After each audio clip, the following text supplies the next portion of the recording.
일본 최고 재벌가 여성 3명이 갑자기 사라졌습니다. 총 자산 6천억 원. 도쿄 미나토구 300평 저택, 전담 의료진 6명, 24시간 케어 시스템을 모두 버리고요. 일본 언론이 난리가 났어요. 경찰이 수사에 나섰고 가족들은 실종 신고를 했습니다. 그런데 그들이 향한 곳은 미국도 유럽도 동남아 휴양지도 아니었어요. 한국의 작은 시골 마을이었습니다. 인구 200명도 안 되는 강원도 산골이었죠. 일본 전역이 발칵 뒤집혔어요. 대체 왜? 무슨 일이 있었던 걸까요? 치매인가? 사기를 당한 건가? 온갖 추측이 난무했습니다. 프랑스 출신 세계적인 사회학자가 직접 현장에 갔습니다. 25년간 노후 복지를 연구해온 전문가였죠.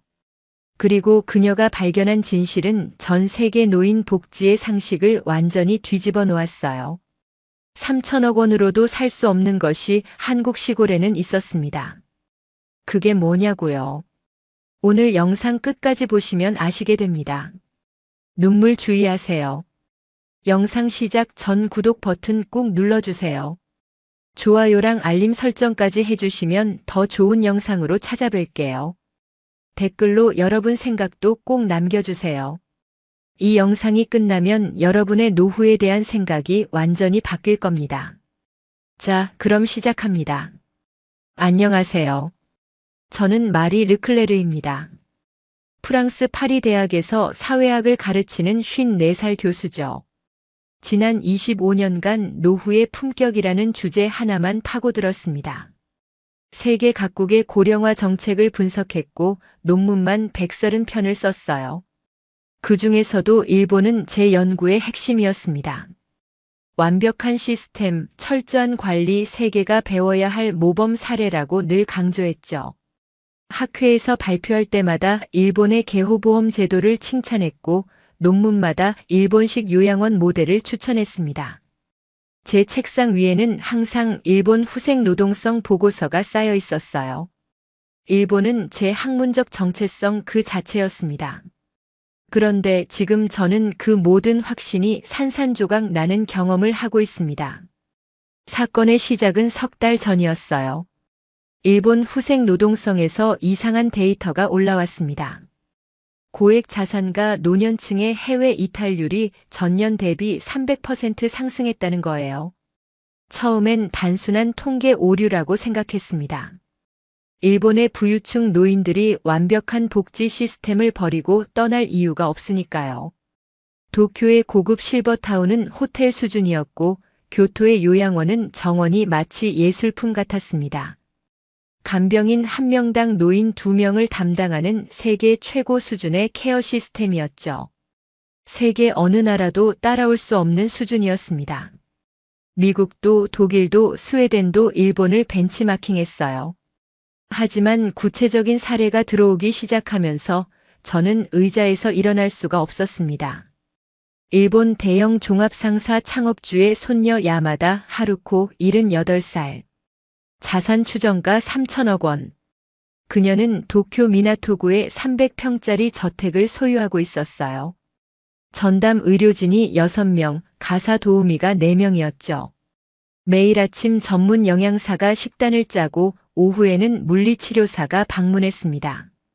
일본 유명 자동차 기업 전 부회장의 부인 스즈키 유키코 75살.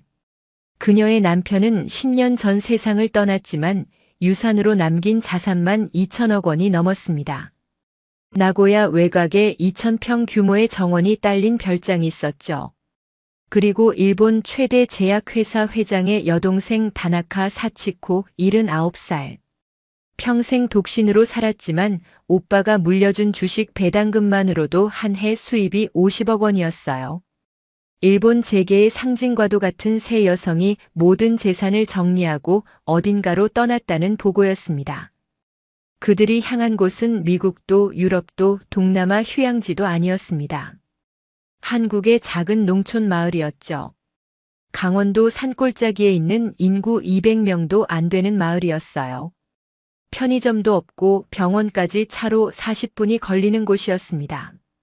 대형마트는커녕 슈퍼마켓도 없었죠. 인터넷 속도도 느렸고 겨울에는 영하 20도까지 내려갔습니다. 저는 처음에 웃었습니다. 농담이라고 생각했어요. 수천억 자산가가 왜 한국 시골로 가겠습니까? 거기에 뭐가 있다고요? 논밭이요. 할머니들이요. 닭이나 키우는 곳이요. 하지만 웃음은 오래가지 않았습니다. 연구 파트너인 독일의 한스 교수가 전화를 걸어왔거든요. 그는 냉정하게 말했습니다. 말이 이건 내 커리어를 끝낼 수도 있는 사건이라고요. 내가 20년간 주장해온 일본 모델이 무너지고 있다고요. 학계에서 내 신뢰도가 바닥을 칠 거라고요. 저는 반박하려 했지만 입이 떨어지지 않았습니다. 할 말이 없었어요. 설상가상으로 연구비 지원 기관에서 연락이 왔어요. 유럽연합 고령화 정책 연구소의 담당자는 차가운 목소리로 통보했습니다. 6개월 내로 의미 있는 성과물을 내놓지 않으면 연구비 지원을 중단하겠다고요. 30억 원 규모의 프로젝트가 제 손에서 사라질 위기에 처한 겁니다. 연구원 12명의 일자리도 달려 있었죠. 조교 마르티는 내년에 결혼을 앞두고 있었고 선임 연구원 소피는 최근 아이를 낳았습니다. 박사과정 학생 3명도 제 프로젝트에 참여하고 있었어요. 그들의 생계가 제 어깨에 달려 있었습니다. 잠을 이룰 수가 없었어요. 동료들의 시선도 달라졌습니다. 학회에서 만난 미국 하버드대의 제임스 교수는 대놓고 비웃었어요. 한국 시골이 연구 가치가 있다고 생각하느냐고요. 그곳은 그저 낙후된 농경 사회의 잔재일 뿐이라고요. 영국 옥스퍼드의 앨리스 교수도 고개를 저었습니다. 말이 정신 차리라고요. 경력을 망치지 말라고요. 복도에서 마주치는 동료들의 눈빛이 달라진 게 느껴졌습니다. 동정과 조롱이 섞인 시선이었죠. 수군거리는 소리가 등 뒤에서 들려왔어요. 저도 솔직히 그렇게 생각했습니다. 한국은 압축 성장의 사례로만 의미가 있었지 노후 복지의 모델이 될 수는 없다고요. 그 나라는 빨리빨리 문화로 유명했지 느린 노후와는 어울리지 않는다고 생각했어요. 하지만 자료를 검토할수록 이상한 점이 눈에 들어왔습니다. 새 여성의 선택은 감정적이지 않았어요. 2년 전부터 한국어를 배웠고 1년 전부터 해당 마을을 방문했으며 6개월 전부터 재산 정리를 시작했습니다. 야마다 하루코는 도쿄 저택을 자선단체에 기부했고 스즈키 유키코는 남편의 유품까지 정리했으면 다나카 사치코는 주식 대부분을 현금화했습니다. 치밀하게 계획된 이주였죠. 충동이 아니었습니다. 오히려 평생을 준비한 것처럼 체계적이었어요. 왜 그랬을까요? 무엇이 그토록 절실했던 걸까요? 무엇이 그들을 움직였을까요? 저는 밤새 그 질문에 시달렸습니다. 커피를 7잔이나 마셨어요. 그러다 문득 어머니 생각이 났습니다. 3년 전 알츠하이머 진단을 받은 어머니를 저는 파리 최고급 요양원에 모셨습니다. 한 달 비용이 1,500만 원이 넘는 곳이죠. 완벽한 시설, 24시간 케어, 최신 의료 장비. 창밖으로는 센 강이 보였고 정원에는 장미가 가득했습니다. 그런데 마지막으로 면회 갔을 때 어머니가 제 손을 잡고 말했어요. 여기는 사람 냄새가 안 난다고요. 모두들 친절하지만 진짜 대화는 없다고요. 하루가 텅 비어 있다고요. 살아있는 게 아니라 보관되어 있는 것 같다고요. 그 말이 갑자기 가슴을 찔렀습니다. 눈물이 났어요. 딸로서 죄책감이 밀려왔습니다. 저는 결심했습니다. 직접 가보기로요. 한국의 그 작은 마을로. 동료들은 미쳤다고 했어요. 연구 경력을 망칠 거라고요. 하지만 저는 더 이상 책상 앞에 앉아 있을 수가 없었습니다. 뭔가가 거기 있었어요. 제가 25년간 놓쳤던 무언가가요. 비행기 표를 끊었습니다. 인천행 대한항공 편이었죠. 출발은 다음 주 월요일 오전 11시였습니다. 창밖으로 파리의 야경이 멀어져 갔습니다. 에펠탑의 불빛이 점점 작아졌어요. 저는 생각했습니다. 내가 찾으러 가는 것은 논문의 소재가 아니라 어쩌면 내 인생의 답일지도 모른다고요. 54살의 나도 언젠가는 노인이 됩니다. 그때 나는 어떤 하루를 보내고 싶은 걸까요? 어머니처럼 아름다운 요양원에서 외로워할 건가요? 아니면 다른 선택이 있는 걸까요? 그 질문 하나를 붙잡고 저는 한국으로 향했습니다. 정답이 거기 있을지는 몰랐어요. 하지만 적어도 질문은 더 선명해질 거라고 믿었습니다. 비행기가 이륙하는 순간 심장이 빠르게 뛰었어요. 두려움과 기대가 뒤섞인 묘한 감정이었죠. 12시간 뒤면 인천공항에 도착합니다. 거기서부터가 진짜 시작이었어요. 인천공항에 내렸을 때 가장 먼저 느낀 것은 습도였어요. 파리와는 완전히 다른 공기였죠. 공항 리무진을 타고 서울을 지나 강원도로 향했습니다. 4시간이 넘는 여정이었어요. 서울의 고층 빌딩들이 점점 낮아지더니 어느새 산과 논밭으로 바뀌었습니다. 내비게이션이 안내하는 대로 좁은 시골길로 접어들었을 때 저는 잠시 차를 멈췄어요. 이게 맞는 길인가 싶었거든요. 아스팔트가 끊기고 흙길이 나왔습니다. 렌터카 바퀴가 자갈을 밟는 소리가 났어요.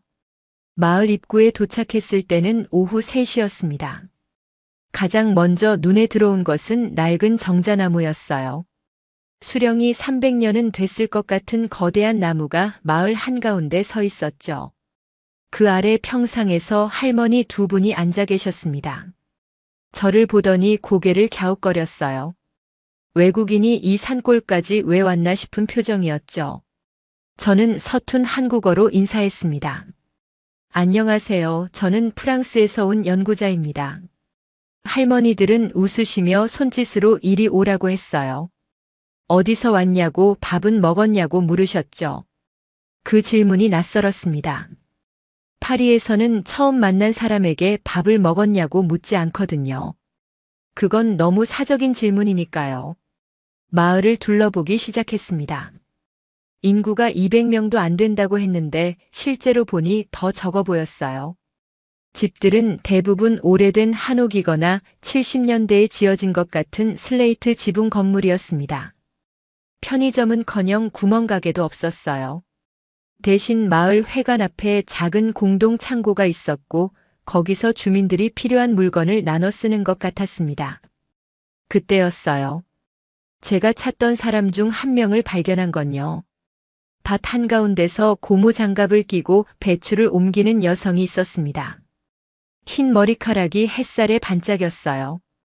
자료에서 본 사진과 달랐지만 분명 야마다 하루코 씨였습니다.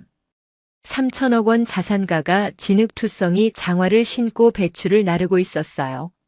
손놀림은 서툴렀습니다. 분명 평생 이런 일을 해본 적이 없는 사람이었죠. 하지만 표정은 놀라울 정도로 집중되어 있었어요. 입술을 꾹 다물고 눈은 배추에 고정되어 있었습니다. 저는 멀리서 그 장면을 지켜봤어요. 카메라를 꺼내 사진을 찍으려다 멈췄습니다. 연구 대상이 아니라 한 인간의 얼굴이 보였기 때문이에요. 그녀는 지금 무엇을 느끼고 있을까요? 3천억 원의 저택을 버리고 이 흙밭에서 배추를 옮기면서요. 옆에서 한국인 할머니 한 분이 하루코 씨에게 뭔가를 말했습니다. 저는 한국어를 다 알아듣지 못했지만 분위기는 알 수 있었어요. 그냥 이웃 간의 대화였습니다. 특별한 존경도 특별한 경계도 없었죠. 그저 함께 일하는 사람들 사이의 평범한 대화. 하루코 씨가 고개를 끄덕이며 웃었어요. 그 웃음이 저를 멈춰 세웠습니다. 도쿄에서 찍힌 그녀의 사진을 본 적이 있어요. 재계 행사에 참석한 모습이었죠. 완벽한 화장, 고급 기모노, 진주 목걸이. 하지만 그 사진에서 그녀는 웃고 있지 않았습니다.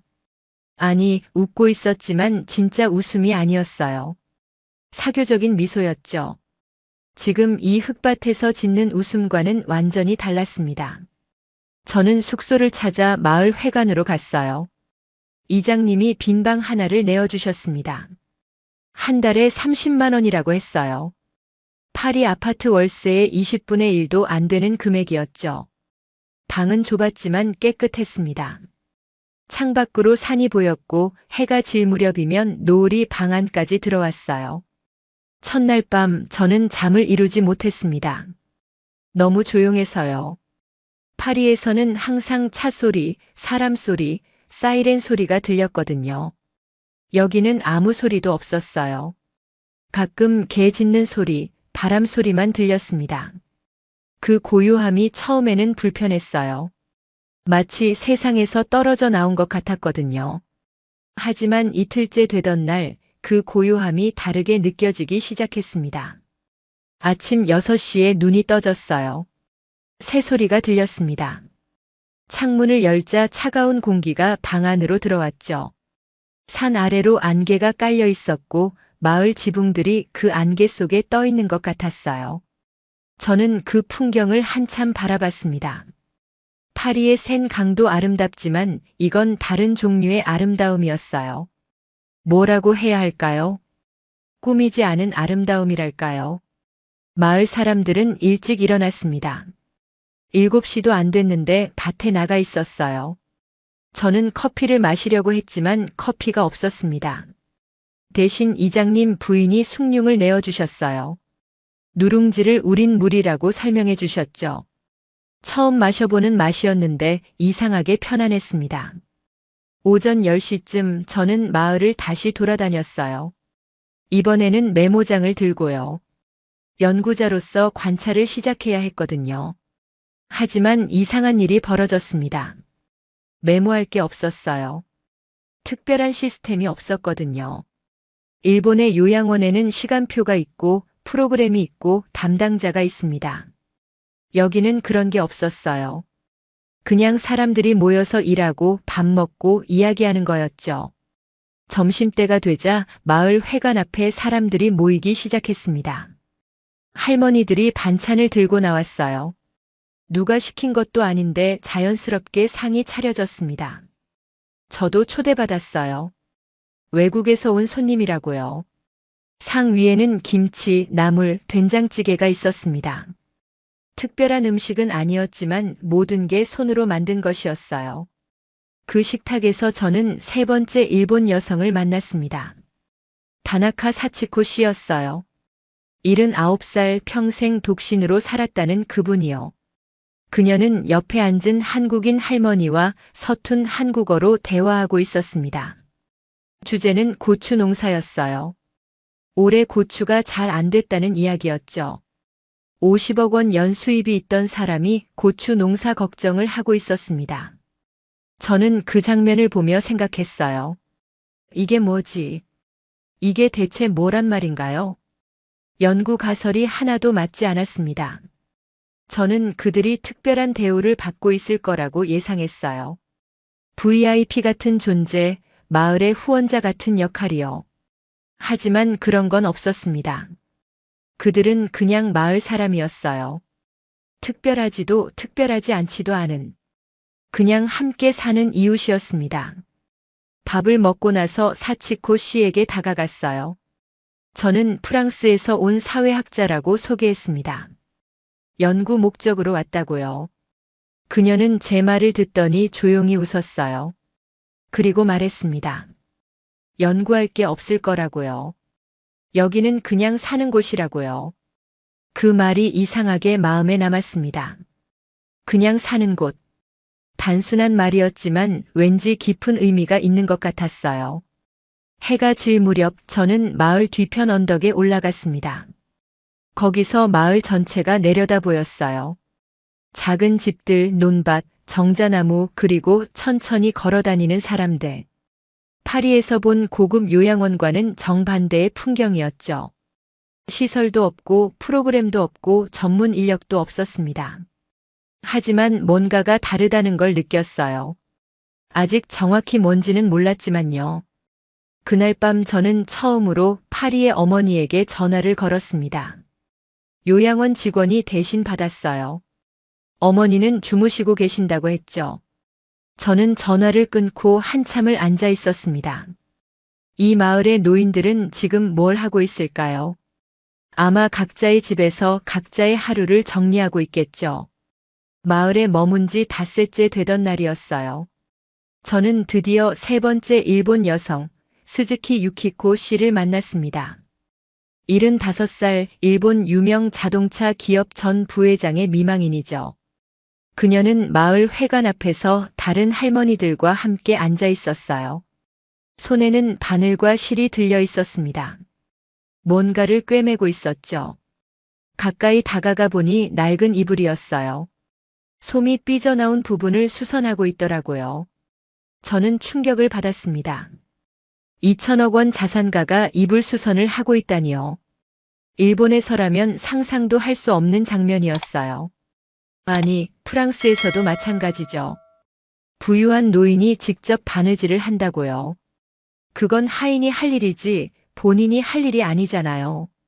하지만 더 놀라운 건 주변 사람들의 반응이었습니다. 아무도 신기해하지 않았어요. 옆에 앉은 한국인 할머니가 유키코 씨에게 말했습니다. 거기 좀 더 촘촘히 박아야 한다고요. 그러면서 직접 시범을 보여줬어요. 유키코 씨는 고개를 끄덕이며 따라했습니다. 스승과 제자 같은 관계였죠. 2천억 원 자산가가 시골 할머니에게 바느질을 배우고 있었어요. 저는 그 장면을 한참 지켜봤습니다. 뭔가 중요한 걸 보고 있다는 느낌이 들었거든요. 하지만 정확히 뭔지는 아직 파악이 안 됐어요. 오후가 되자 마을에 작은 소동이 벌어졌습니다. 마을 어귀에 사는 김할머니 댁 지붕이 새는 거였어요. 장마철이 다가오는데 수리를 안 하면 큰일이 난다고 했죠. 문제는 김할머니가 혼자 사시는 분이고 돈도 없고 가족도 멀리 산다는 거였어요. 그때 야마다 하루코 씨가 나섰습니다. 3천억 원 자산가가요. 저는 당연히 돈을 내겠다고 할 줄 알았어요. 수리비가 얼마든 내겠다고요. 하지만 그녀가 한 말은 전혀 달랐습니다. 내가 도울 수 있는 일이 뭐냐고 물었어요. 돈이 아니라 노동을 제안한 거죠. 마을 남자 어르신들이 지붕에 올라갔고 하루코 씨는 아래에서 기와를 날랐습니다. 무거운 기와를 양손에 들고 사다리 옆까지 옮기는 일이었어요. 78살 노인이 하기에는 힘든 작업이었죠. 중간에 허리를 펴며 힘들어하는 모습도 보였어요. 하지만 멈추지 않았습니다. 옆에서 유키코 씨와 사치코 씨도 함께 일했어요. 한 명은 물을 날랐고 한 명은 점심 준비를 도왔죠. 저는 그 광경을 보며 머릿속이 복잡해졌습니다. 이건 뭐지? 이 사람들은 왜 이러는 거지? 돈이 있으면 사람을 고용하면 되잖아요. 전문 수리공을 부르면 되잖아요. 왜 70대 후반의 노인이 직접 기와를 나르고 있는 거죠? 잠시 쉬는 시간에 하루코 씨에게 다가갔어요. 조심스럽게 물었습니다. 힘들지 않으시냐고요? 사람을 고용할 수도 있지 않으시냐고요? 그녀는 제 얼굴을 보며 웃었어요. 그리고 말했습니다. 힘들다고요. 당연히 힘들다고요. 하지만 이 힘듦이 좋다고요. 도쿄에서는 느껴본 적 없는 종류의 힘듦이라고요. 거기서는 모든 게 해결되어 있었다고 했어요. 손가락 하나 까딱 안 해도 되는 삶이었다고요. 처음에는 그게 행복인 줄 알았다고 했어요. 하지만 10년이 지나고 20년이 지나면서 깨달았다고요. 그건 행복이 아니라 무력감이었다고요. 저는 그 말을 듣고 할 말을 잃었습니다. 일본에서 이 세 여성은 어떻게 살았을까요? 저는 자료를 떠올렸습니다. 야마다 하루코 씨는 도쿄 미나토구 저택에서 살았어요. 전담 의료진 6명, 가사 도우미 4명이 24시간 대기했죠. 아침에 일어나면 누군가가 옷을 골라줬고 식사는 영양사가 짠 메뉴대로 나왔어요. 외출할 때는 경호원이 따라붙었고 병원 갈 때는 전용차가 대기했습니다. 완벽하게 보호받는 삶이었죠. 그런데 여기서는요. 아무도 그녀를 보호하지 않았어요. 경호원도 의료진도 도우미도 없었습니다. 대신 뭔가 다른 게 있었어요. 요청이었습니다. 이거 좀 도와줄 수 있겠어요? 저것 좀 들어줄 수 있어요? 노년에게 요구되는 역할이 있었던 거죠. 저는 그 순간 강한 경의를 느꼈습니다. 이건 제가 25년간 연구하면서 한 번도 본 적 없는 광경이었거든요. 선진국의 노인 복지는 한 방향으로만 흘러왔어요. 더 좋은 시설, 더 많은 케어, 더 완벽한 보호. 노인은 보호받아야 할 대상이었죠. 관리되어야 할 존재였어요. 하지만 여기서는 달랐습니다. 노인이 기여자였어요. 필요한 사람이었죠. 단순히 존재하는 게 아니라 역할이 있는 사람이었습니다. 지붕 수리가 끝난 건 해가 질 무렵이었어요. 김 할머니가 눈물을 글썽이며 고마워했습니다. 하루코 씨는 손을 내저으며 말했어요. 자기가 더 고맙다고요. 이렇게 필요해져 본 게 얼마 만인지 모르겠다고요. 그 말이 가슴에 박혔습니다. 저녁에 마을 사람들이 모여 막걸리를 마셨어요. 김 할머니 댁 마당에서요. 플라스틱 의자에 앉아 종이컵으로 술을 돌렸죠. 고급 와인도 크리스탈 잔도 없었습니다. 하지만 웃음소리는 끊이지 않았어요. 누군가 노래를 부르기 시작했고 박수 소리가 따라왔습니다. 저는 그 자리에서 사치코 씨 옆에 앉았어요. 그녀에게 물었습니다. 일본에서의 삶과 여기서의 삶이 어떻게 다르냐고요. 그녀는 잠시 생각하더니 대답했어요. 일본에서는 모든 게 완벽했다고요.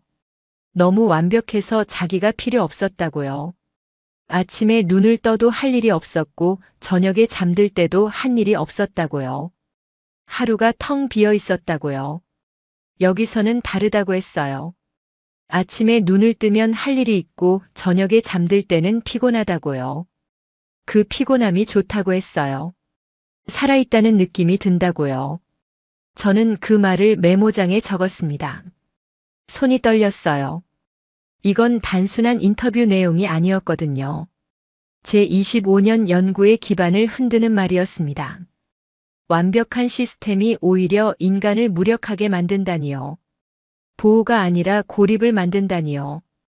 이건 학계의 상식을 정면으로 뒤집는 주장이었어요. 밤이 깊어지자 사람들이 하나둘 집으로 돌아갔어요. 저도 숙소로 향했습니다. 별이 가득한 밤하늘 아래를 걸으면서 생각했어요. 오늘 본 것들을요. 이불 수선, 지붕 수리, 막걸리 파티. 어떤 것도 특별하지 않았어요. 하지만 그 평범함 속에 뭔가가 있었습니다. 제가 놓쳤던 뭔가요. 숙소에 도착해서 노트북을 켰어요. 이메일이 와 있었습니다. 유럽연합 연구비 담당자였죠. 성과 보고서 제출 기한이 5달 남았다는 알림이었어요. 저는 한숨을 쉬었습니다. 아직 보고서에 쓸 내용이 없었거든요. 아니, 내용은 있었지만 어떻게 정리해야 할지 몰랐어요. 창밖을 봤습니다. 달이 떠 있었어요. 파리에서는 빌딩에 가려 달이 잘 안 보이거든요. 여기서는 달이 온전히 보였습니다. 둥글고 밝은 보름달이었어요. 저는 그 달을 보며 생각했어요. 내가 지금 보고 있는 게 미래일까, 과거일까? 아니면 우리가 잃어버린 뭔가일까? 아직 답은 없었지만 질문은 점점 선명해지고 있었습니다. 내일은 새 여성에게 더 깊은 이야기를 들어봐야겠다고 다짐했어요. 그들이 왜 여기 왔는지, 왜 여기 남았는지, 그리고 일본의 완벽한 시스템에서 무엇이 부족했는지를요. 그 답이 제 보고서의 핵심이 될 거라는 예감이 들었습니다. 눈을 감았어요. 오랜만에 편안한 잠이 찾아왔습니다. 마을에 머문 지 열흘째 되던 날, 파리에서 영상 통화가 왔어요. 동료 연구자 3명이 화면에 나타났습니다. 독일의 한스 교수, 영국의 앨리스 교수, 그리고 미국의 제임스 교수였죠. 그들은 제 연구 진행 상황이 궁금하다고 했어요. 하지만 표정을 보니 걱정보다는 의심이 가득했습니다. 저는 지난 열흘간 본 것들을 설명했어요. 3천억 원 자산가가 배추를 나르는 장면, 2천억 원 미망인이 이불을 수선하는 모습, 50억 연 수입이 있던 여성이 고추 농사 걱정을 하는 이야기요. 그리고 그들이 공통적으로 하는 말도 전했습니다. 일본에서는 모든 게 완벽했지만 자신이 필요 없었다는 것, 여기서는 불편하지만 살아있다는 느낌이 든다는 것이요. 화면 속 세 사람의 표정이 굳었습니다. 한스 교수가 먼저 입을 열었어요. 말이, 그건 그냥 감상이라고요. 과학적 근거가 없다고요. 3명의 사례만으로 일반화할 수 없다고요. 앨리스 교수도 고개를 저었습니다. 그 여성들은 예외적인 케이스라고요. 수천억 자산가가 한국 시골로 가는 건 정상이 아니라고요. 어쩌면 정신적인 문제가 있는 게 아니냐고요. 제임스 교수는 더 직설적이었어요. 말이 정신 차리라고요. 내가 지금 하는 건 연구가 아니라 여행 에세이라고요. 유럽연합 연구비로 관광하러 간 거냐고요. 저는 화가 났습니다. 하지만 반박할 말이 떠오르지 않았어요. 그들의 말이 틀린 건 아니었거든요. 제가 본 건 숫자가 아니라 장면이었고 데이터가 아니라 느낌이었습니다. 학술 논문에 쓸 수 있는 건 아무것도 없었어요. 통화를 끊고 나서 한참을 앉아 있었습니다. 머릿속이 복잡했어요. 내가 지금 뭘 하고 있는 거지? 정말 시간 낭비를 하고 있는 건가? 동료들 말대로 그냥 파리로 돌아가서 기존 연구나 마무리해야 하는 건가? 그때 문을 두드리는 소리가 났어요. 야마다 하루코 씨였습니다. 손에 뭔가를 들고 계셨죠. 옥수수였어요. 방금 밭에서 딴 거라고 했습니다. 삶아서 드시라고요. 저는 멍하니 그 옥수수를 받았어요. 3천억 원 자산가가 직접 딴 옥수수를요. 하루코 씨가 제 표정을 보더니 물었습니다. 무슨 일 있으시냐고요. 저는 솔직하게 말했어요. 동료들이 제 연구를 비판한다고요. 여기서 본 것들이 과학적이지 않다고요. 그냥 감상에 불과하다고요. 하루코 씨는 잠시 생각하더니 말했습니다. 자기도 그랬다고요.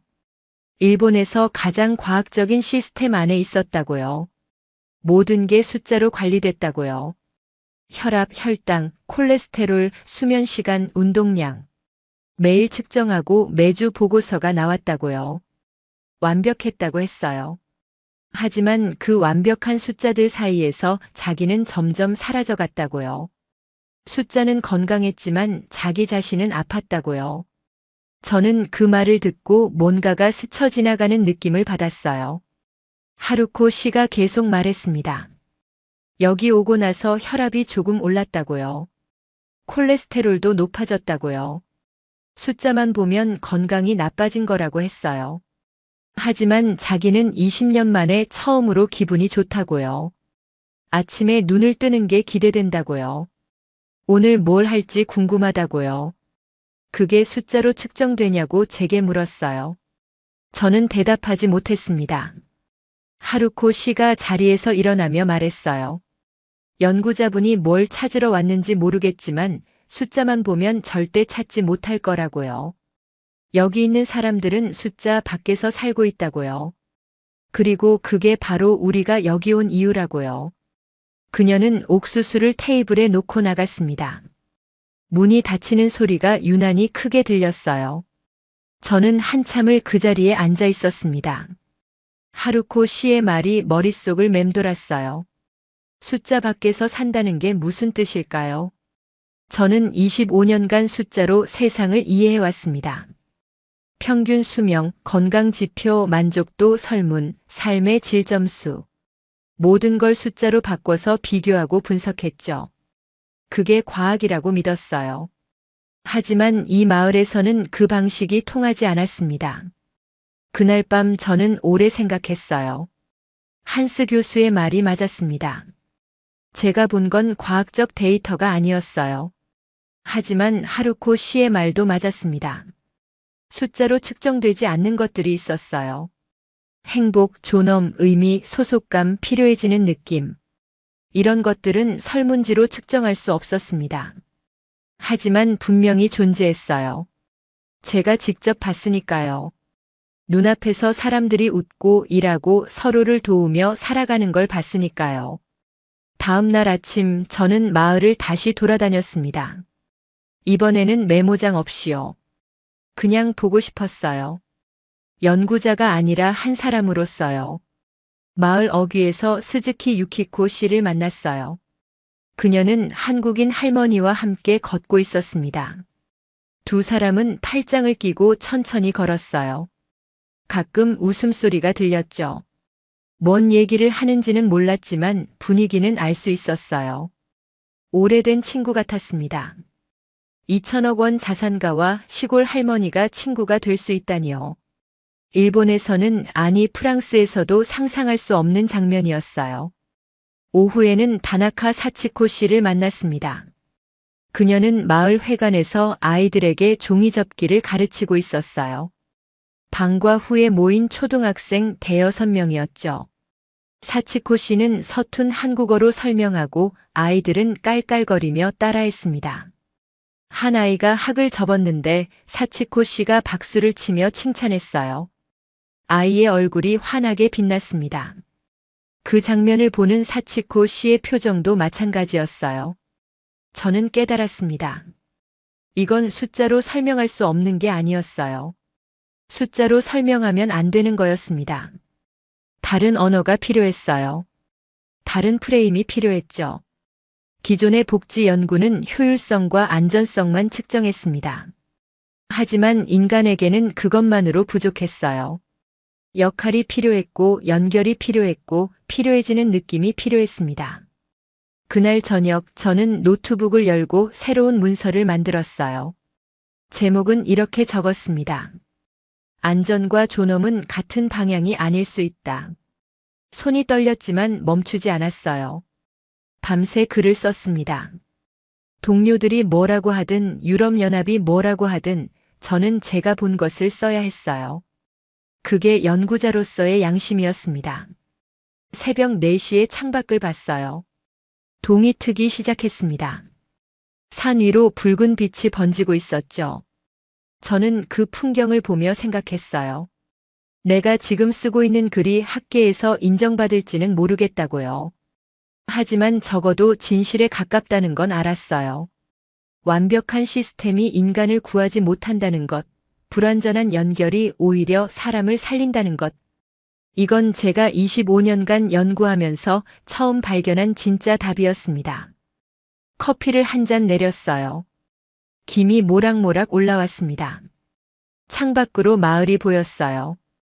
아직 모두 잠들어 있었죠. 1시간쯤 후면 하나둘 일어나서 하루를 시작할 겁니다.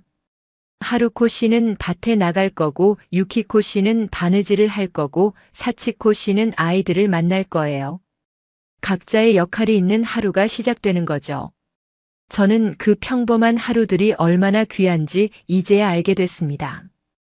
파리의 어머니도 이런 하루를 보낼 수 있었다면 어땠을까요? 그 생각에 가슴이 먹먹해졌어요. 하지만 슬퍼하기보다는 배워야 했습니다. 이 마을이 가르쳐주는 것들을요. 마을에 머문 지 보름째 되던 날이었어요. 그날은 마을의 특별한 날이었습니다. 1년에 한 번 열리는 마을 잔치였죠. 추수감사제 비슷한 행사라고 했어요. 모든 주민이 음식을 한 가지씩 가져와서 함께 나눠 먹는 날이었습니다. 저도 초대를 받았어요. 외국에서 온 손님이라고요. 아침부터 마을이 분주했습니다. 할머니들은 새벽 5시부터 일어나 음식을 준비했어요. 전을 부치는 집, 나무를 묻히는 집, 떡을 찌는 집, 골목마다 고소한 냄새가 났습니다. 저는 그 풍경을 구경하다가 스즈키 유키코 씨를 만났어요. 그녀도 음식을 만들고 있었습니다. 일본식 계란말이였죠. 한국 할머니 한 분이 옆에서 도와주고 계셨어요. 두 사람은 서툰 말로 대화하며 웃고 있었습니다. 점심때가 되자 마을 회관 앞 공터에 긴 상이 차려졌어요. 20개가 넘는 상이 일렬로 늘어섰습니다. 상 위에는 음식이 빼곡했어요. 김치, 불고기, 잡채, 나물, 전, 찌개, 과일, 떡. 어떤 것도 화려하지 않았지만 모든 게 손으로 만든 것이었습니다.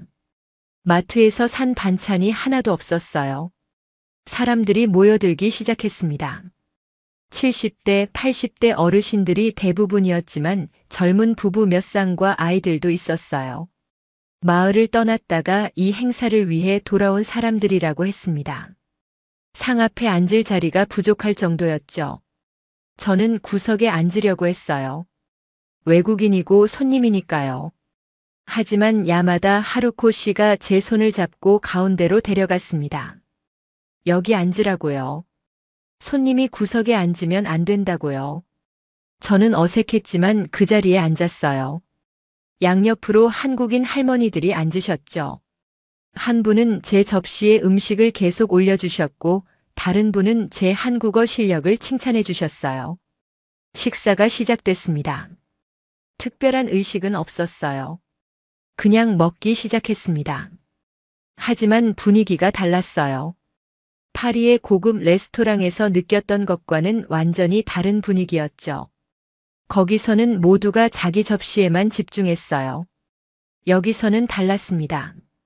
누군가가 반찬을 건네면 다른 누군가가 받았고 누군가가 안부를 물으면 다른 누군가가 대답했어요. 상 전체가 하나의 대화처럼 움직였습니다. 저는 그 흐름을 지켜보다가 다나카 사치코 씨를 발견했어요.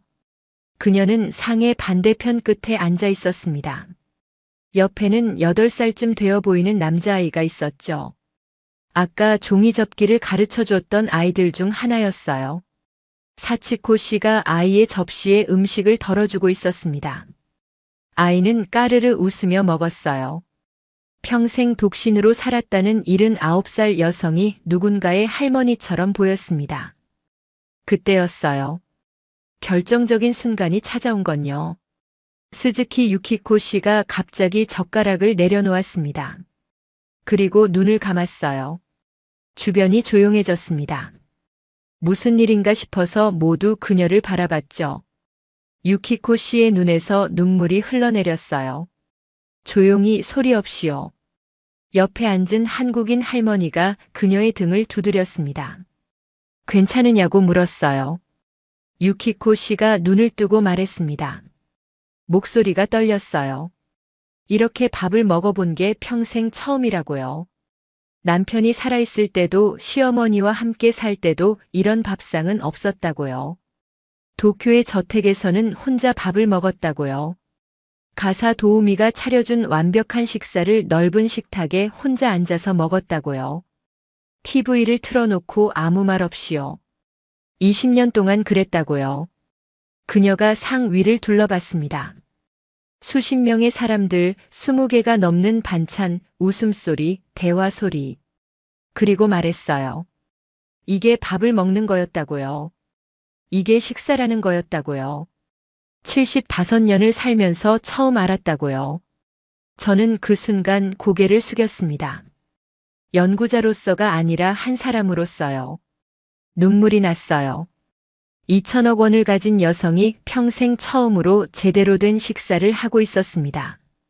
그 돈으로 세계 최고의 셰프를 고용할 수 있었을 거예요. 미슐랭 3성급 레스토랑에서 매일 밥을 먹을 수 있었을 거예요. 하지만 그녀에게 필요했던 건 그게 아니었어요. 함께 먹는 사람이었습니다. 밥을 건네는 손이었고 안부를 묻는 목소리였어요. 저는 제 어머니를 떠올렸습니다. 파리의 요양원에서 어머니도 매일 식사를 하시죠. 영양사가 짠 완벽한 메뉴로요. 칼로리도 맞고 영양소도 맞고 소금도 딱 적당하게요. 하지만 어머니는 누구와 함께 드실까요? 아마 혼자겠죠. 아니면 말도 잘 통하지 않는 다른 환자분들과 앉아서 TV를 보며 드시겠죠. 그게 식사일까요? 아니면 그냥 영양 섭취일까요? 야마다 하루코 씨가 제 옆으로 왔어요. 제 얼굴을 보더니 물었습니다. 울고 계시냐고요? 저는 고개를 끄덕였어요. 솔직하게 말했습니다. 어머니 생각이 났다고요. 어머니도 저렇게 밥을 드셔야 하는데 저는 그렇게 해드리지 못했다고요. 좋은 시설에 모신 게 효도인 줄 알았다고요. 하루코 씨가 제 어깨를 두드렸어요. 그리고 말했습니다. 늦지 않았다고요. 알았으면 됐다고요. 이제부터 다르게 하면 된다고요. 그 말에 저는 더 울었습니다. 옆에 앉은 한국인 할머니가 유키코 씨의 손을 잡았어요. 주름진 손이었지만 따뜻해 보였습니다. 그리고 말했습니다. 이제부터 매일 같이 밥 먹자고요. 혼자 먹으면 안 된다고요. 밥은 같이 먹어야 밥이라고요. 유키코 씨가 고개를 끄덕였어요. 눈물을 닦으며 웃었습니다. 네, 그러자고요. 같이 먹자고요. 식사가 끝난 후 저는 한참을 그 자리에 앉아 있었어요. 사람들이 상을 치우고 설거지를 하는 동안에도요. 머릿속에서 방금 본 장면이 반복됐습니다. 부의 끝에서 발견한 것이 이것이라면 우리는 무엇을 기준으로 성공을 말해왔던 걸까요? 어떤 지표로 행복을 측정해왔던 걸까요? 제가 25년간 연구해온 건 시스템이었어요. 더 좋은 시설, 더 많은 예산, 더 효율적인 관리. 하지만 그 모든 것이 이 단순한 밥상 하나를 대체하지 못했습니다. 함께 먹는다는 것. 그게 전부였어요. 하지만 그게 전부이기도 했습니다. 저녁이 되어서야 숙소로 돌아왔어요. 노트북을 열었지만 글을 쓸 수가 없었습니다. 손이 떨렸거든요. 아니, 마음이 떨렸어요. 오늘 본 것을 어떻게 글로 옮길 수 있을까요? 학술 논문의 언어로는 불가능했습니다. 다른 언어가 필요했어요. 하지만 그게 뭔지 아직 몰랐습니다. 창밖으로 마을이 보였어요. 집집마다 불이 켜져 있었습니다. 저 불빛 아래서 사람들이 저녁을 먹고 있겠죠. 혼자가 아니라 함께요. 유키코 씨도 지금 누군가와 저녁을 드시고 계실 거예요. 오늘 아침에 손을 잡아주셨던 할머니와 함께요. 그 생각에 마음이 따뜻해졌습니다. 그날 밤 저는 오래 잠들지 못했어요. 유키코 씨의 눈물이 자꾸 떠올랐거든요. 그리고 어머니 얼굴도요. 파리의 요양원에서 혼자 밥을 먹고 계실 어머니요. 한국에 오기 전에는 최선을 다했다고 생각했어요.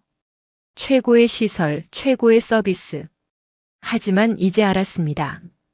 그건 최선이 아니었어요. 그건 도망이었어요. 직접 돌보는 수고를 피하려고 돈으로 해결하려 했던 거예요. 베개를 적시며 울었습니다. 언제 파리로 돌아가면 어머니를 다르게 대해야겠다고 다짐했어요. 마을에 머문 지 20날이 지났어요. 어느새 저도 마을의 리듬에 익숙해져 있었습니다.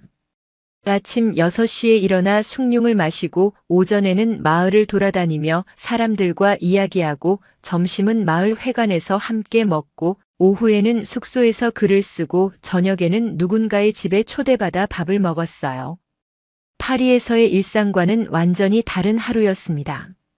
하지만 이상하게도 더 충만한 느낌이었어요. 그날 오후 저는 야마다 하루코 씨와 단둘이 이야기할 기회가 있었습니다. 그녀가 먼저 제안했어요. 산책하자고요.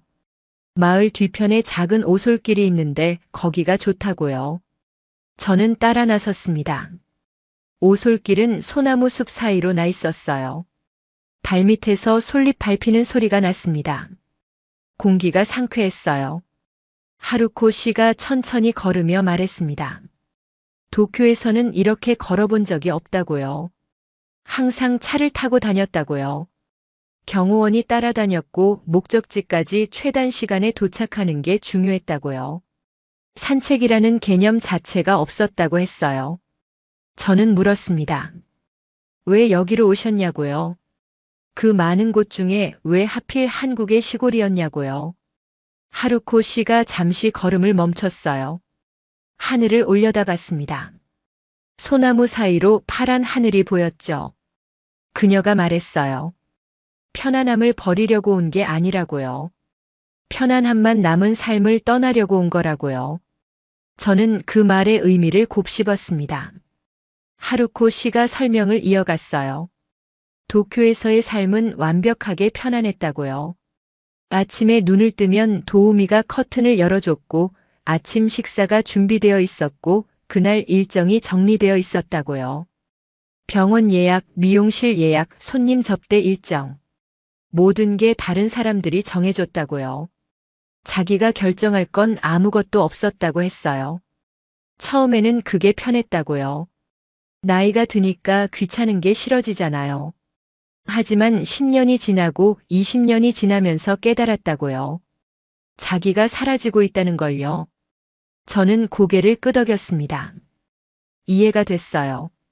하루코 씨가 계속 말했습니다. 어느 날 거울을 봤는데 낯선 사람이 서 있었다고요. 분명 자기 얼굴인데 자기가 아닌 것 같았다고요. 눈에 빛이 없었다고요. 그때 알았다고 했어요. 이렇게 죽으면 안 되겠다고요. 편안하게 죽는 게 아니라 살아서 죽어야겠다고요. 그 말이 이상하게 들릴 수 있지만 그녀에게는 분명한 의미가 있었어요. 그래서 한국을 선택했다고요. 왜 한국이었냐면 우연이었다고 했어요. 3년 전에 한국 드라마를 봤는데 시골 마을이 배경이었다고요. 거기서 할머니들이 밭에서 일하고 함께 밥을 먹고 웃고 떠드는 장면을 봤다고요. 그게 너무 부러웠다고 했어요. 자기도 저렇게 살고 싶다고 생각했다고요. 처음에는 그냥 여행으로 왔다고 했어요.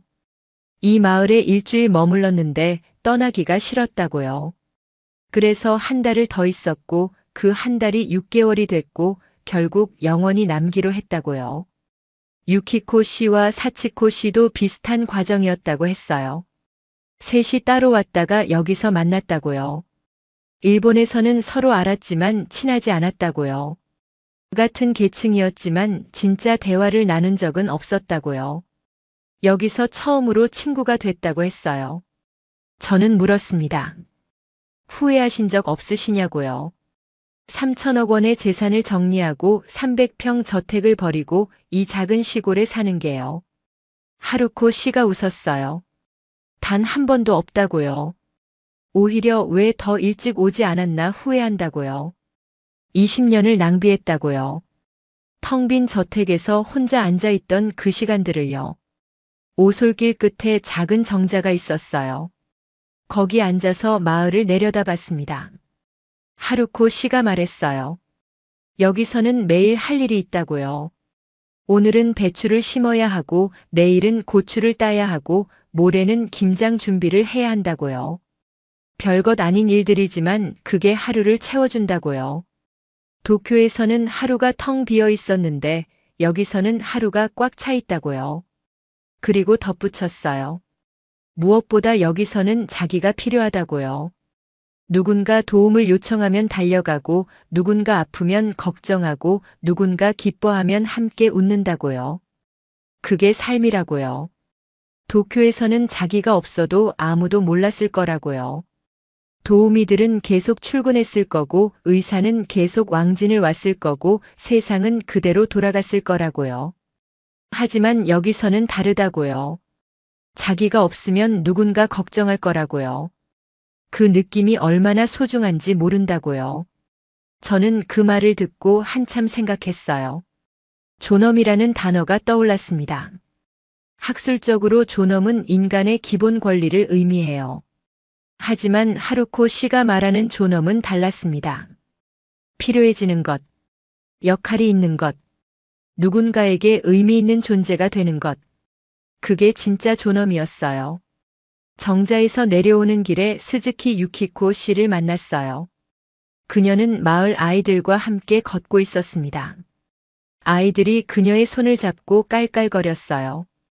유키코 씨가 우리를 보며 손을 흔들었습니다. 얼굴이 환하게 빛났어요. 도쿄에서 찍힌 사진 속 그녀와는 완전히 다른 사람 같았습니다. 하루코 씨가 말했어요. 유키코는 아이들에게 일본어를 가르쳐 준다고요. 일주일에 3번씩 마을 회관에서요. 처음에는 그냥 놀아주는 거였는데 아이들이 일본어를 배우고 싶어 해서 시작했다고요.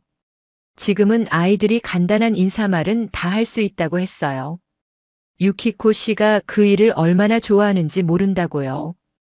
도쿄에서는 평생 아이를 가르쳐 본 적이 없었는데 75살에 처음으로 선생님이 됐다고요.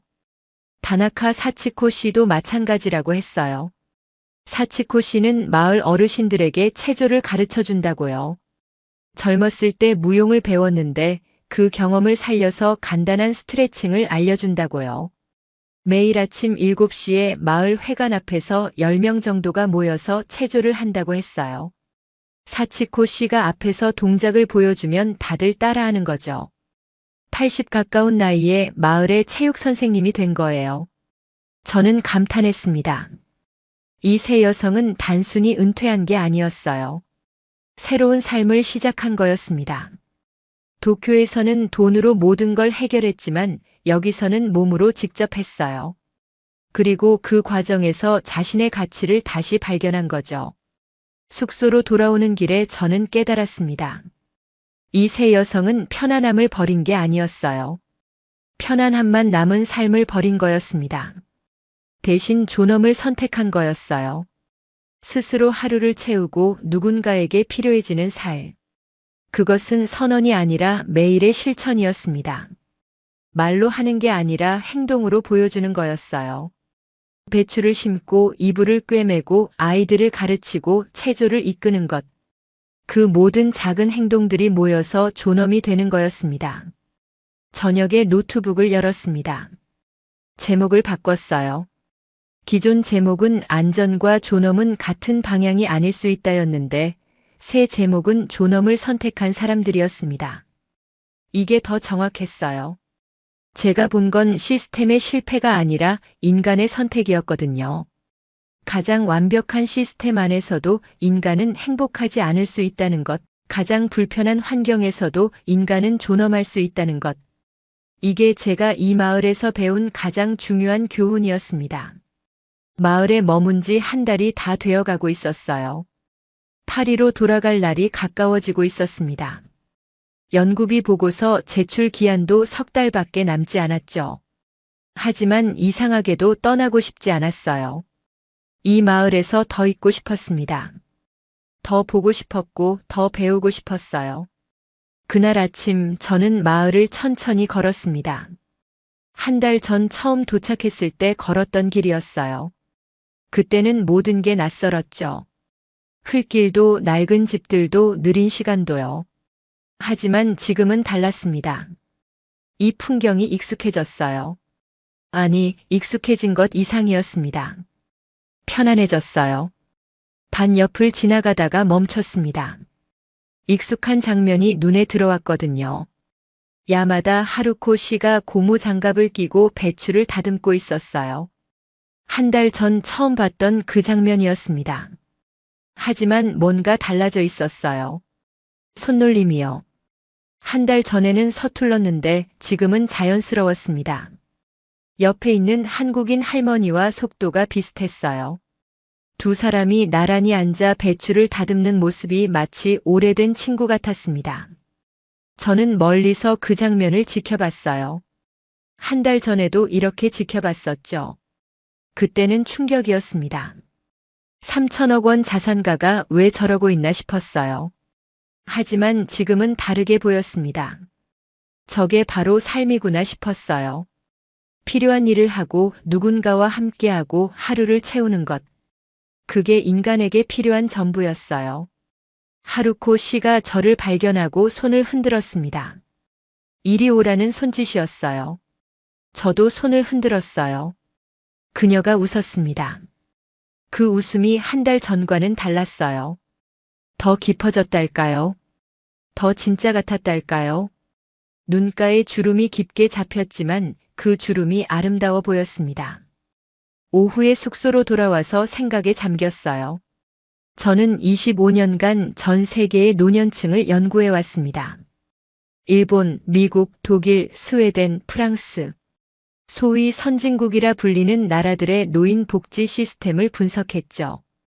그 나라들에는 공통점이 있었어요. 시설이 훌륭했습니다. 깨끗하고 안전하고 편리했죠. 의료 서비스도 최고 수준이었고 직원들도 친절했어요. 하지만 뭔가 빠져 있었습니다. 저는 독일의 한 요양원을 떠올렸어요. 3년 전에 방문했던 곳이었습니다. 프랑크푸르트 외곽에 있는 고급 시설이었죠. 정원이 아름다웠고 방마다 개인 욕실이 있었어요. 식당에서는 매일 다른 메뉴가 나왔고 문화 프로그램도 다양했습니다. 하지만 복도를 걸을 때 느꼈던 게 있어요. 조용함이요. 너무 조용했어요. 사람들이 있는데 소리가 없었습니다. 웃음소리도 대화 소리도 다툼 소리도요. 모두가 각자의 방에서 각자의 하루를 보내고 있었어요. 미국의 실버타운도 마찬가지였습니다. 플로리다에 있는 대규모 은퇴자 커뮤니티를 방문한 적이 있어요. 골프장이 있고 수영장이 있고 극장이 있었죠. 모든 편의시설이 갖춰져 있었습니다. 하지만 거기 사는 노인들의 눈빛이 기억나요. 텅 비어 있었습니다. 할 일이 없었거든요. 골프를 치고 수영을 하고 영화를 봐도 하루가 채워지지 않았어요. 왜냐하면 그건 소비였지 기여가 아니었거든요. 일본은 어땠을까요? 제가 가장 오래 연구한 나라였죠. 일본의 요양원은 세계 최고 수준이었습니다. 케어의 질, 의료 서비스, 안전관리. 모든 면에서 완벽했어요. 하지만 거기서도 같은 문제를 봤습니다. 노인들이 관리되고 있었어요. 보호받고 있었죠. 하지만 살아있지 않았습니다. 숨은 쉬고 있었지만 눈빛은 죽어 있었어요. 프랑스의 제 어머니도 마찬가지였습니다. 센 강이 보이는 고급 요양원에서 어머니는 매일 같은 하루를 보내고 계셨어요. 아침 8시에 일어나서 9시에 아침을 먹고 10시에 산책을 하고 12시에 점심을 먹고 오후에는 TV를 보다가 6시에 저녁을 먹고 9시에 잠드셨죠. 매일 똑같았어요. 변화가 없었습니다. 어머니가 없어도 그 일정은 그대로 돌아갔을 거예요. 어머니는 거기서 필요한 사람이 아니었습니다. 그냥 케어를 받는 대상이었어요. 스웨덴도 방문한 적이 있어요. 복지의 천국이라 불리는 나라죠. 스톡홀름 근교의 요양원은 정말 아름다웠습니다. 호수가 보이는 방, 유기농 식사, 1:1 케어.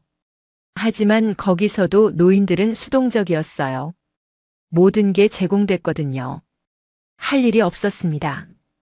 그저 받기만 하면 됐어요. 그게 행복일까요? 아니었습니다. 그런데 이 작은 한국 시골 마을에서는 달랐습니다. 시설도 없고 프로그램도 없고 전문 인력도 없었어요. 병원은 차로 40분 거리였고 편의점도 없었죠. 객관적으로 보면 열악한 환경이었습니다. 하지만 여기 사는 노인들은 살아있었어요. 눈빛이 빛났습니다. 웃음소리가 끊이지 않았고 대화가 넘쳐났어요. 왜 그럴까요? 답은 간단했습니다. 역할이 있었거든요. 할 일이 있었어요. 아침에 눈을 뜨면 밭에 나가야 했고, 점심에는 함께 밥을 먹어야 했고, 오후에는 누군가를 도와야 했어요. 누가 시켜서가 아니라 자연스럽게 그렇게 됐습니다. 피곤했지만 충만했어요. 불편했지만 행복했습니다. 살아있다는 느낌이 매일 들었던 거죠. 저는 창밖을 봤습니다. 해가 지고 있었어요. 하늘이 주황색으로 물들었습니다. 마을에 저녁 연기가 피어올랐어요. 굴뚝에서 나오는 하얀 연기가 노을과 섞여 아름다운 풍경을 만들었습니다. 집집마다 저녁을 준비하고 있겠죠. 하루코 씨도 유키코 씨도 사치코 씨도 지금 저녁을 짓고 있을 거예요. 혼자가 아니라 누군가와 함께요. 그 순간 처음 봤던 그 고무 장갑 낀 손이 다시 떠올랐습니다. 서툴지만 멈추지 않던 그 손. 3천억 원의 가치보다 귀한 그 손. 한 달이 지난 지금 그 손은 더 이상 서툴지 않았어요. 마을의 리듬 속에 자연스럽게 녹아들었습니다. 이 마을의 일부가 된 거죠. 배추를 다듬고 빨래를 널고 밥을 짓는 손. 그 손이 이 마을에서 가장 아름다운 것이었어요. 저는 노트북을 열었습니다. 보고서 초안을 다시 읽어봤어요. 뭔가 부족했습니다. 데이터는 있었지만 진심이 없었어요. 숫자는 있었지만 사람이 없었죠. 유럽연합이 원하는 건 숫자였지만 제가 발견한 건 사람이었습니다. 저는 새로운 페이지를 열고 쓰기 시작했습니다. 이번에는 학술 논문의 언어가 아니라 제 언어로요. 내가 본 것, 내가 느낀 것, 내가 배운 것을 그대로 썼어요. 하루코 씨의 고무장갑 낀 손, 유키코 씨의 눈물, 사치코 씨의 종이접기 수업. 그 모든 장면을 글로 옮겼습니다. 통계로는 설명할 수 없는 것들이었지만 진실이었어요. 밤새 글을 썼습니다. 커피를 5잔 마셨어요. 손가락이 아팠지만 멈출 수가 없었습니다. 새벽이 되어서야 멈췄어요. 창밖이 밝아지고 있었습니다. 닭 우는 소리가 들렸어요. 또 하루가 시작되고 있었죠. 이 마을의 노인들은 지금 일어나서 하루를 준비하고 있을 거예요. 하루코 씨는 밭에 나갈 준비를 하고 유키코 씨는 아침 체조를 하고 사치코 씨는 아이들 만날 생각에 설레고 있겠죠. 저도 일어나야 했습니다. 남은 시간 동안 더 많이 보고 더 많이 배워야 했어요. 이 마을이 가르쳐주는 것들을 하나도 놓치고 싶지 않았습니다. 파리로 돌아가는 날이 밝았습니다. 한 달 하고도 열흘을 이 마을에서 보냈어요. 처음 왔을 때는 연구자로서 왔지만 떠나는 지금은 한 사람으로서 떠납니다. 이 마을이 제게 가르쳐준 건 학술 논문에 쓸 데이터가 아니었어요. 인생에 대한 답이었습니다. 아침 일찍 짐을 쌌어요. 가방 하나로 왔는데 떠날 때도 가방 하나였습니다. 하지만 그 안에 담긴 건 완전히 달라져 있었어요. 옷 대신 메모장이 가득했고 화장품 대신 마을 사람들이 준 선물이 들어있었죠. 하루코 씨가 직접 만든 매실청, 유키코 씨가 접어준 종이학, 사치코 씨가 써준 일본어 편지, 그리고 마을 할머니들이 싸준 김치와 고추장이요. 마을 사람들이 배웅을 나왔습니다. 새벽 6시였는데도 20명 가까이 모였어요. 저는 눈물이 났습니다. 한 달 전만 해도 이 사람들은 낯선 사람이었어요. 지금은 가족 같았습니다. 아니, 어쩌면 가족보다 더 가까웠어요. 파리에 있는 제 가족보다 더 많은 시간을 함께 보냈으니까요. 하루코 씨가 제 손을 잡았어요. 그리고 말했습니다. 또 오라고요. 언제든 환영한다고요. 여기는 당신의 집이라고요. 저는 고개를 끄덕였어요. 꼭 다시 오겠다고 약속했습니다. 그리고 그 약속을 지킬 거예요. 이 마을은 이제 제 인생의 일부가 됐으니까요. 유키코 씨도 다가왔어요. 그녀는 아무 말 없이 저를 안았습니다. 따뜻했어요. 그녀의 등을 쓰다듬으며 저도 안았습니다. 말이 필요 없었어요. 우리는 이미 많은 것을 나눴으니까요. 눈물과 웃음과 밥과 이야기를요. 사치코 씨는 제게 작은 봉투를 건넸어요. 열어보니 사진이었습니다. 마을 잔치 때 찍은 사진이었죠. 긴 상 앞에 모든 사람이 앉아있는 사진이요. 저도 거기 있었어요. 구석이 아니라 가운데예요. 사치코 씨가 말했습니다. 이 사진을 보면서 우리를 기억해달라고요. 저는 그 사진을 가슴에 품었어요. 평생 간직할 거예요. 렌터카에 올라탔습니다. 창문을 내리고 손을 흔들었어요. 마을 사람들도 손을 흔들었습니다. 차가 움직이기 시작했어요. 백미러로 마을이 점점 작아지는 게 보였습니다. 정자나무가 멀어지고 지붕들이 사라지고 산만 남았어요. 저는 울면서 운전했습니다. 인천공항까지 4시간이 걸렸어요. 그 시간 동안 많은 생각을 했습니다. 지난 한 달 동안 본 것들을요. 배추를 나르던 하루코 씨의 손, 눈물을 흘리던 유키코 씨의 얼굴, 아이들과 웃던 사치코 씨의 모습, 그리고 그 모든 장면 속에 있던 한국 마을 사람들의 따뜻함이요. 비행기에 올랐습니다. 12시간 후면 파리에 도착해요. 그 사이에 저는 보고서를 완성해야 했습니다. 노트북을 열고 새로운 문서를 만들었어요. 제목은 이렇게 적었습니다. 노후의 품격은 어디서 오는가? 그리고 쓰기 시작했습니다. 결론은 단순했어요. 노후의 품격은 자산에서 오지 않습니다. 3천억 원이 있어도 텅 빈 하루를 보낼 수 있어요. 2천억 원이 있어도 혼자 밥을 먹을 수 있죠. 50억 연수입이 있어도 아무도 자신을 필요로 하지 않을 수 있습니다. 돈으로 살 수 없는 것들이 있어요. 역할, 연결, 소속감, 필요해지는 느낌. 이런 것들은 시장에서 거래되지 않습니다. 노후의 품격은 역할에서 옵니다. 오늘 내가 필요한 사람인가? 오늘 내가 할 일이 있는가? 오늘 누군가 나를 기다리는가? 이 질문에 예라고 답할 수 있는 사람이 품격 있는 노후를 사는 거예요. 시설이 아무리 좋아도 케어가 아무리 완벽해도 이 질문에 답할 수 없으면 의미가 없습니다. 저는 25년간 틀린 방향을 보고 있었어요. 더 좋은 시설, 더 많은 예산, 더 효율적인 관리. 이게 노인 복지의 핵심이라고 믿었습니다. 하지만 아니었어요. 핵심은 연결이었습니다. 사람과 사람 사이의 연결. 함께 밥을 먹고 함께 일하고 함께 웃는 것. 그게 전부였어요. 유럽연합 연구비 담당자에게 보고서를 제출하면 어떤 반응이 올까요? 아마 당황할 거예요. 그들이 원한 건 숫자와 통계였거든요. 하지만 제가 쓴 건 사람과 이야기였습니다. 동료 학자들도 비웃을지 몰라요. 한스 교수는 이게 과학이 아니라고 하겠죠. 제임스 교수는 시간 낭비였다고 하겠죠. 앨리스 교수는 제 커리어가 끝났다고 하겠죠. 하지만 저는 상관없어요. 제가 본 건 진실이었거든요. 3천억 원 자산가가 배추밭에서 행복을 찾은 건 진실이에요. 2천억 원 미망인이 평생 처음으로 제대로 된 밥을 먹은 건 진실이에요. 50억 연수입이 있던 여성이 마을 아이들에게 종이접기를 가르치며 웃은 건 진실이에요.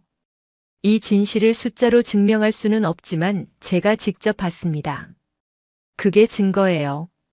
한국의 그 작은 시골 마을은 미래를 과시하지 않았습니다. 첨단 기술도 없고 스마트 시스템도 없고 전문 인력도 없었어요. 대신 인간의 기본을 지키고 있었습니다. 함께 사는 것, 서로 필요로 하는 것, 누군가의 하루의 의미가 되는 것. 그게 그 마을이 가진 전부였고 그게 전부이기도 했습니다. 저는 이제 확신합니다.